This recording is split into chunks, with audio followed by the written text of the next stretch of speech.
Galaanani haadha manaa namaa fuudhee warra jedhanii fi dhugaa moo soba? Namni akkamitti haadha manaa namaa fuudha? Namni keenya baga gammaddee namaan jechuu jaalaa nama cabsuu jaalatu. Maaliif garuu anaaf gaaffiidha. Nagaa waaqessaniif haa baay'atu hordoftoota Abbii Miidiyaa akkam jirtu nagaa keessanii? Obboleettiin keessan baay'ee nagaa koodha. Maal qabattee dhufte jechuun keessa hin hafu. Akkuma suura irratti agartan kana obboleessa keenya Galaanaa jaalala namni wallaaltan hin jirtani. Obboleessi kun guyyaa kaleessaa gammachuu isaa qooddachaa ture.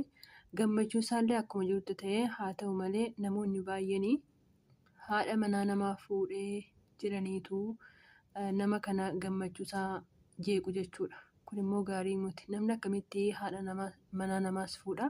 Isheenis immoo akkamitti haadha manaa namaa taatee jirtu nama tokkotti heerumti.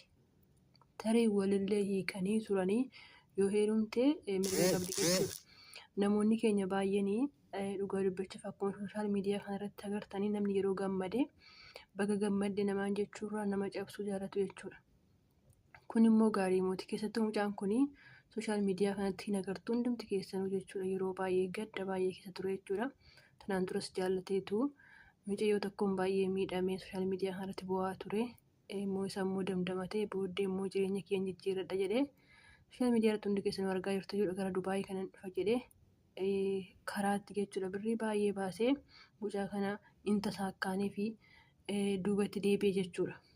Kanaafuu walumaa galatti mucaan kun qormaata baay'ee keessa darbee kanaaf immoo amma gammachuu isaa arganii jiru.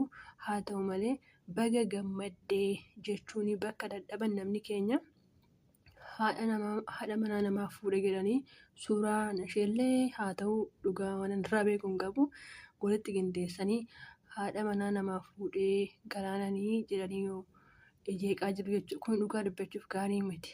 Keessattuu jechuudha warri ganaa fuudhaa eeggatan dhiiras ta'ee dubartiis ta'ee nama hin cabsinaa jechuudha. Maaliif boru waan isin eeggatu hin beektan waan ta'eef jechuudha. Boru maal akka isin eeggatu hin beektan waan ta'eef namni tokko gammadee jira yoo ta'e gammadaa fi namni tokko gaddee jira yoo ta'e wajjin hin gaddaa. Kanaafuu gaarii miti jajjabeessaa jechuudha. Kuni gaarii miti jechuudha. Namni kuni duraan hundumti keenyaniyyuu hin beektu akka miidhamaa ture jaalalattillee jechuudha. Kanaaf immoo amma gammadee jira. Gammachuu isaa irratti suurawwan garaagaraa qindeessitanii yoo nama kana jeeqxanii maal isinitti fakkaata fuma keessaniifuu jechuudha. Haadha namaa mana namaa fuudha jettanii yoo gammachuu namaa jeeqxanii gaariidha. Kuni gaarii miti. Keessattuu dhugaa dubbachuuf warri jechuudha ganaa horattan gana haadha manaa fuutan akkasumas warri ganaa heerumtanii nama cabsuun gaarii miti. Dhugaa waanuma isin guutattu isin quunnama waan ta'eef namni xaafii fiqaasii fi garbuun eeggatu. Maaliif waanuma facaasee haammata waan ta'eef jechuudha.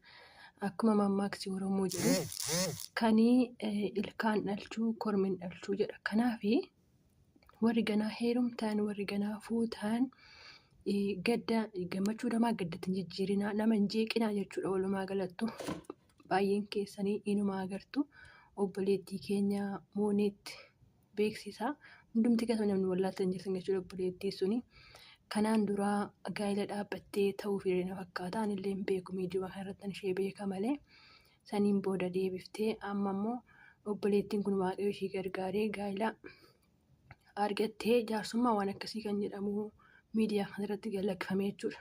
Garuu jechuudha gammachuu ishee irratti namoonni baay'een meeqa heerumta jedhanii jeeqaa jiru jechuudha. Kanaafuu namni tokko yeroo gammadee akka gammadetti sanafuu akka gaddatti immoo nafuu jechuudha. Maaliif barri darba waan ta'eef hundumaafuu barri darba. Obboleettiin kun gammachuu irra jirti garuu isaan suurawwan garaagaraa fuudhanii obboleettii kana jeeqaa turanii. Booda obboleettiin kun dhugaa dubbachuuf gadi baatee ani jireenya haaraa jalqabeen jira yaa Oromoo nadhii isaa itti dhugaa waaqayyo. Maal kana jechuun baay'ee namatti dhaga'ama. Waan baay'ee isheetti dhaga'ameef jechuudha. Jireenya namaa jeequun hin barbaachisu. Jireenya namaa hin jeeqina. Akkasuma mucaa kanallee jechuudha.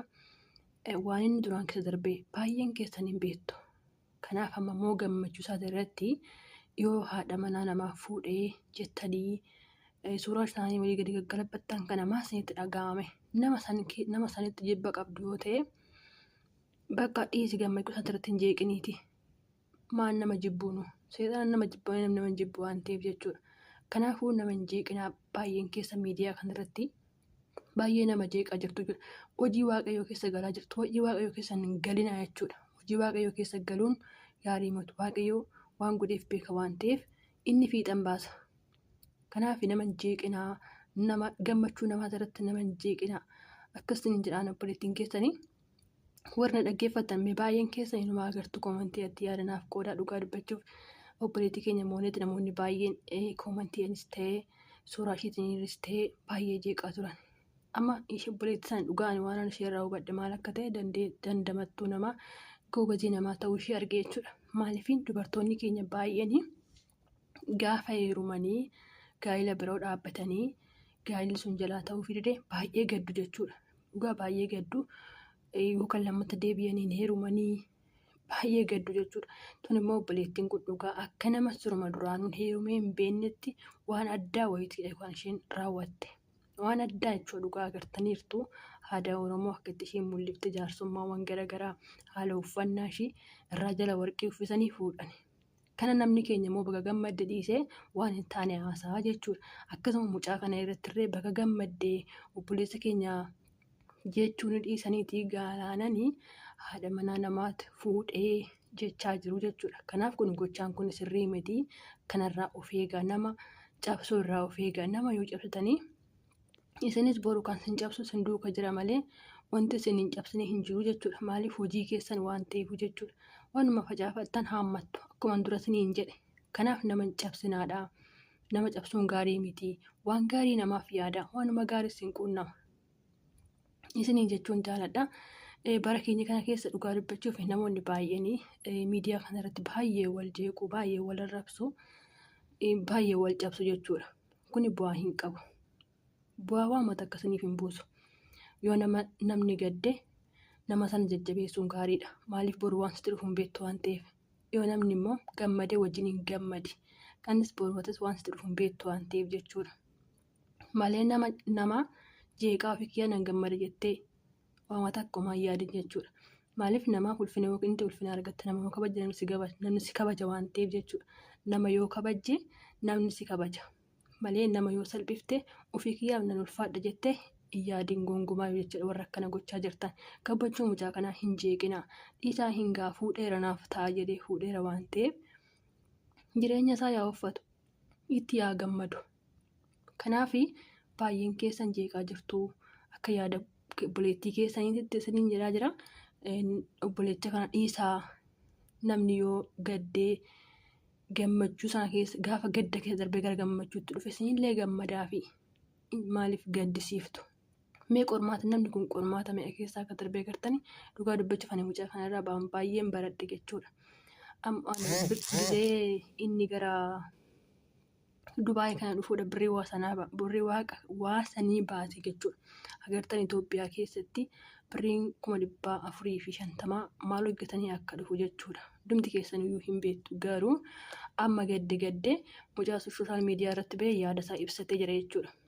Oduu nama tokko ta'e yookaan lubbuu ofiitti farada bakka uumanuma ta'e godha jechuudha. Garuu maaliif akka har'aa kana boruu miti jedheen mucaasuu waan sana keessatti obsee darbe jechuudha. Kanaaf har'a immoo gammachuu isaati irratti hin jeeqinaati dhiisaa jechuudha. Bakka hin jeeqinaa nama hin jeeqinaa amma nama sanii yoo gahuu dadhabdanii moo maaliif kan nama jeexxan namoonni baay'een maaliif akkas gootu gammachuu namaa bakka akka gammachuu keessanitti ilaalaa keessattuu gaa'ila keessatti jechuudha. Gaa'ila namaatiif gammadaa maaliif gaa'ila jechuun jireenya jechuudha. Bakka jireenya namaatitti hin gaddina jireenya namaa yoo namni gammadaa fi bakka. Gaa'illi takkitti yoo ta'e lamas yoo ta'e caarradha. Kan namni tokkoon milkaa'us hin jira. Kan namni immoo 2-3 milkaa'us hin jira. Kan harkaanii miti kan tolfatan. Dinii galee kan harkaanii miti kan tolfatan. Kan waaqayyo namaaf kennu malee kan harka keenyan tolfannee dubartii yoo ta'e dhiiras yoo ta'e harka isheen tolfattee itti heerumtu miti. Dhiirris immoo akkasuma kan harka ofiisaatiin tolfatee fuudhu miti jechuudha. Kanaaf gammachuu namaa yeroo nama argitanii wajjiniin gammadaa. Baga gammadde jedhaa malee mudoo namarraa hin barbaadinaa. Namni dhalatee mudoo dhabes hin jiru. Kanaafuu namni mudoo hin jedhamu immoo kun jechuudha. Kanaaf nama hin jeeqinaa. Namni yeroo gammadee gammachuu namaa wajjiniin gammadaa nama hin cabsinaa. Isiniin jechuun jaaladha. guyyaa har'aa kanan qabadhee dhufe kanumaa fi yaadni koo isinitti tole laayik koomentii sheer gochuun dagatinaa eebbifamaa.